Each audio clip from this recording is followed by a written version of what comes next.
Course épique, c'est un invité, une course, une histoire hors du commun. Je suis Guillaume Lalu, j'ai 44 ans, j'habite à Paris, je travaille dans le marketing digital. Je suis passionné de course à pied et de trail notamment. À ce titre-là, j'ai rejoint l'association Préfeu Partez et j'ai aussi lancé un podcast que vous connaissez peut-être qui s'appelle Course épique. Course épique, c'est le nouveau podcast Running et Trail qui permet de s'évader pendant un épisode et de vivre avec mon invité une histoire et une aventure hors du commun qu'il a vécu le temps d'une course. Donc on va parler de son parcours sportif, mais c'est aussi l'occasion vraiment de s'attacher à une course qui un jour a fait basculer sa vie, que ce soit pour des raisons sportives, parce qu'il s'est passé quelque chose d'assez exceptionnel, parce que c'était un défi personnel pour lui. Et donc voilà, on va raconter tout ça et vraiment rentrer en profondeur dans cette histoire avec mon invité.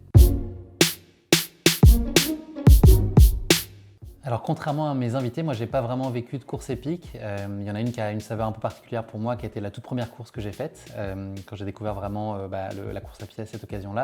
C'était le Paris-Versailles que j'ai fait pour la première fois en 2009. Donc pour moi c'est vraiment cette première course qui a créé finalement et révélé cette passion pour la course à pied qui me mène aujourd'hui là où j'en suis et à lancer des projets tels que Course épique.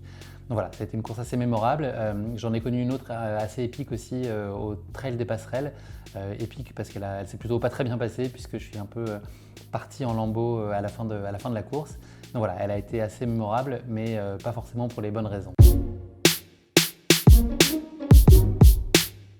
Course épique est née au mois de mai de cette année en fait. Ça faisait un certain nombre de temps que j'avais un projet autour de la course à pied et du running en tête. Moi-même j'écoute pas mal de podcasts quand je vais faire des sorties. Donc je me suis dit que c'était finalement le bon médium pour pouvoir raconter ce type d'histoire. Et ce qui était important pour moi c'était vraiment de raconter l'angle humain et pas tant la dimension sportive. Difficile de répondre à la question de l'invité qui m'a le plus marqué. Je ne veux pas faire de favoritisme, je me suis attaché finalement à chacun des invités que j'ai pu avoir pour des raisons très différentes. J'ai toujours été à l'initiative d'aller les chercher, donc finalement je pense qu'il y avait déjà le désir d'échanger avec eux. Et voilà, et j'ai été vraiment touché par la variété des personnes avec qui j'ai pu échanger. C'est ça qui m'a beaucoup plu, que ce soit des athlètes très, très confirmés et à la fois des amateurs qui soient passionnés. Finalement ça a à chaque fois été des belles rencontres et des beaux échanges. Donc finalement j'ai pas d'invité préféré. Ce qui me touche par contre beaucoup et ce qui me marque particulièrement, c'est les gens qui sont empreints d'humilité et qui racontent leurs histoires d'une simplicité assez incroyable alors qu'ils ont tous vécu des choses assez fabuleuses et hors du commun.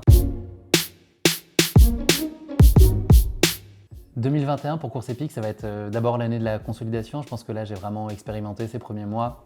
J'ai eu pas mal de retours hyper sympathiques de mes auditeurs qui me permettent aussi de préciser un peu ce que j'ai envie de faire et ce que j'ai envie de raconter. Donc voilà, tout ça va se préciser, va se consolider en début d'année prochaine. L'idée c'est que je continue à améliorer le podcast et puis pour ça va passer notamment par des nouveaux formats. Je vais réfléchir à de nouvelles façons de raconter des histoires. Il y aura sûrement des événements en live que je vais chercher à mettre en place.